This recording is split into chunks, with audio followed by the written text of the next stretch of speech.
Passing through these villages had been impossible for years, as terrorists used to be heavily positioned here in Dar'a and Quneitra countryside.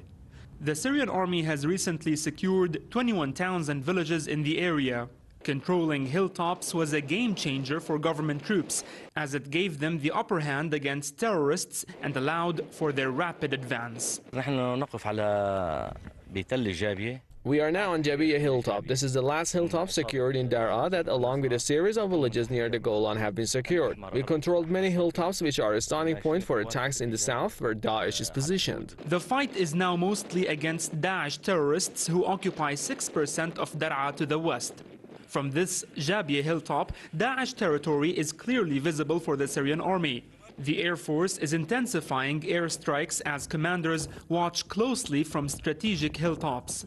Looking to the west, Al Faras hilltop, which is part of the occupied Golan Heights, can be also seen. Army commanders regard this area as highly strategic due to its proximity to the occupied Golan Heights. This is the area where the Syrian army should be stationed in to defend Syrian territories from the Zionist enemy. We will be redeployed here like before.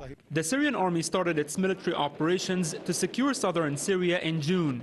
So far, over 90% of Dar'a province as well as 67% of Quneitra have been secured, whether militarily or via reconciliations.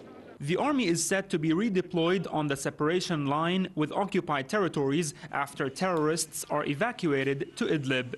Since the Syrian army started its offensive for the liberation of the country's south, terrorists' control over the area has been decreasing on a daily basis. And as this southern region edges closer to full security, all eyes are focused on Idlib, the terrorists' largest and last stronghold in Syria.